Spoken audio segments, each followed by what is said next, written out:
Hey, Jager here with Adventure Allen & Co. And we just conducted the most thorough study of sun hoodies ever. And this video is going to be a knowledge dump of everything we learned. We tested 27 unique sun hoodies of all different fabric compositions. And we tested them for breathability by blowing wind through them and using an anemometer to compare. We measured dry time, hung dry them all from saturation, and saw what dried quickest. We measured thickness to infer insulative properties. You want the coolest sun hoodie you can get. And out of all the models, the one I'm wearing right now, the Outdoor Research Echo, came out on top, both in our preferences for field testing as well as our empirical lab testing. So now let's dive into a big knowledge dump of everything we learned and enjoy and wear a sun hoodie. So what makes for a great sun hoodie? First and foremost, that you get sun protection by way of a UPF rating, though we prefer lower UPF ratings because UPF 50 degrades breathability. You want coolness, which is achieved by thinness, and breathability, which is achieved by open knit structures. Thumb loops and a full coverage secure hood that doesn't blow off in the wind, unlike this stinker, which I had to jerry-rig over my cap. Quick drying is important for backcountry comfort. And finally, availability in light or warm colorways, ideally white or yellow because they absorb less heat. Put all that together and you have a great sun hoodie. Throughout this video, we're going to repeatedly trash on UPF 50, and we have the data to back that up. But for starters, let's talk about sun protection. UPF 50 is the maximum rating and sounds like it would be more than 3 times better than UPF 15. UPF 15 implies that 1 in 15 UV rays pass through the garment, whereas UPF 50 implies that 1 of 50 rays pass through. This maths out to UPF 15, 1 divided by 15, blocking 93.3% of UV, whereas 1 divided by 50 for UPF 50 blocks 98%. What sounds like a massive difference between 50 and 15 is actually only 5%, and from a school grades perspective, both levels get an A. While that 5% of additional UV blockage sounds desirable, it comes with a severe drawback. In order to achieve UPF 50, the fabrics must be denser, and according to our breathability testing, that means that UPF 50 has roughly only half the breathability of UPF 15 models when averaging out across our test group of 27. Up next, we'll show you how we tested for breathability and where this data came from. Alright, welcome to the lab. Next, you'll see our 3 core sun hoodie performance tests for breathability, dry time, and insulativeness, starting here with our wind pass-through test for breathability. So to conduct this test, we placed a fan blowing at about 13 miles an hour, 1 foot away from an anemometer, which is used to measure wind speed, and covered it with 1 layer of sun hoodie fabric. We then ran this test 3 times for each sun hoodie and took the average result to compare.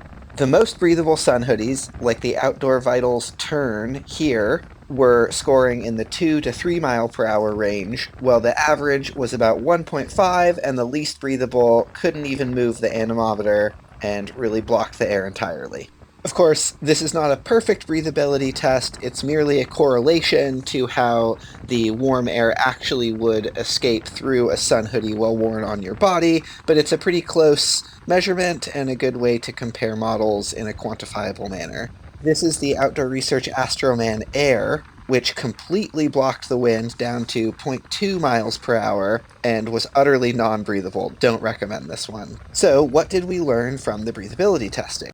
Primarily, that fabric composition matters immensely. Natural fibers like merino, wool, tencel, and modal all scored really high breathability, while synthetic fibers like polyester and nylon blocked a lot more wind and were far, far less breathable. And secondarily, that there's a really strong link between high UPF fabrics having low breathability because these fabrics require a more densely knit or woven structure that blocks air pass through. This is largely why we prefer lower UPF sun hoodies. So next up is our dry time testing.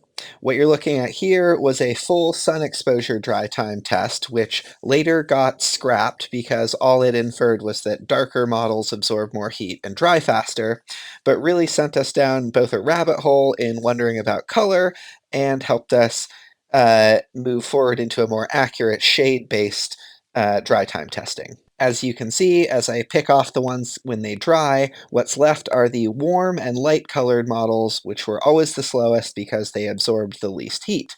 But we'll do a better test next time.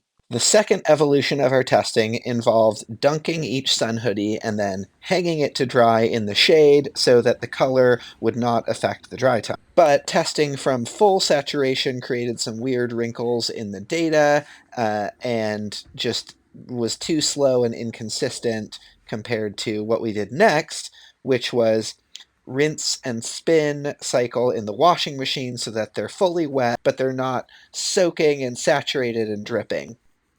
So what we found in this test is that the polyester and nylon sun hoodies dried significantly faster than the natural fiber-based models that were scoring higher on breathability. The sun hoodies with spandex also dried a lot slower than those which are 100% polyester or merino or some blend of the two. This further illustrates the concept that there is no perfect sun hoodie because of that inverse correlation between dry time and breathability when both are desirable characteristics. Across all of our testing, the winningest model that always dried first was the 100% polyester ultra-lightweight Outdoor Research Echo hoodie, which is our top overall pick across the board. Conversely, the slowest dryers were always those made with tencel, modal, or bamboo, and they dried 3 to 4 times slower than the Outdoor Research Echo. That's why we recommend against plant-based fiber sun hoodies.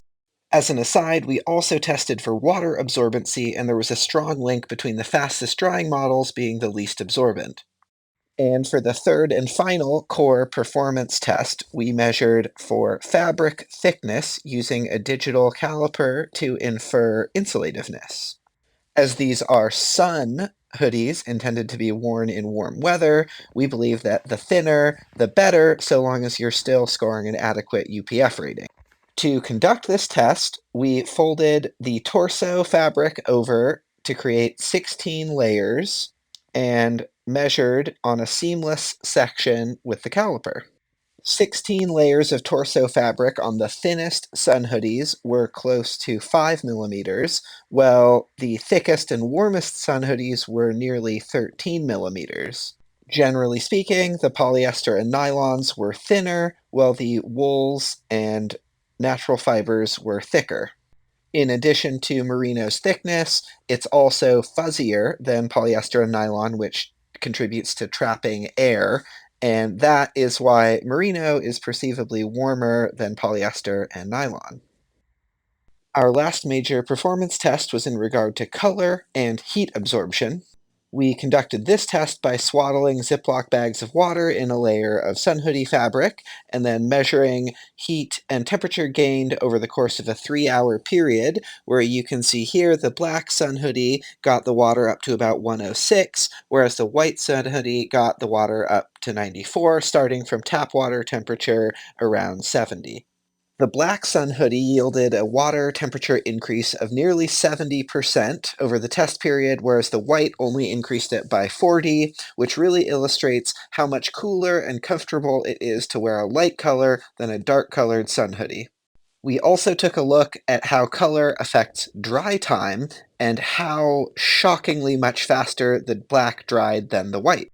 The black sun hoodie absorbed so much more heat that it dried in only 90 minutes, while the white sun hoodie dried in over 200 minutes, about 2.5 times slower. I should add that these are the same hoodie with the exact same fabric, just different color. All of the information and data that we've referenced so far is available on our website, and you can view it for yourself and see not only the raw numbers, but also our combined scoring and how we rated the various performance evaluations. In addition to breathability, dry time, and thinness, we also evaluated for lesser characteristics like stretch antimicrobialness, and assessed their features and scored them appropriately. Okay, so now let's dive into the top 4 best performing sun hoodies from our testing, starting with our top overall pick, the Outdoor Research Echo hoodie that I'm wearing right now. What makes the Echo so special is that it's the fastest drying of all 27 sun hoodies we tested. Furthermore, it's also one of the most breathable polyester models and one of the lightest weight and thinnest, and thus measurably one of the coolest sun hoodies. The 100% recycled polyester fabric is sustainable and has no spandex, so it dries faster and smells better. It also has good thumb loops and a full coverage hood that never blows off in wind and prevents your cheeks and ears from getting sunburned. The Echo is our most thoroughly tested sun hoodie and the one we're most likely to grab for hot weather. Now I'm wearing the Outdoor Vitals Turn merino wool sun hoodie, our top merino pick, and that's because it's a total stats beast where it scored 3rd to 4th place as in quick drying and in breathability, whereas no other model did so well in both of those categories. This is due to its unique fabric composition, which is 63% merino wool, 29% polyester, and 8% nylon. The merino portion is what gives it its immaculate breathability, and the polyester and nylon contributes to the quick drying, as well as its pretty good UPF rating in the 30s. The only drawback is that it's a bit thicker than average, so it's a bit warmer than average, despite all the other benefits. So we would recommend using this one for temperatures up to 80°F before transitioning to something thinner.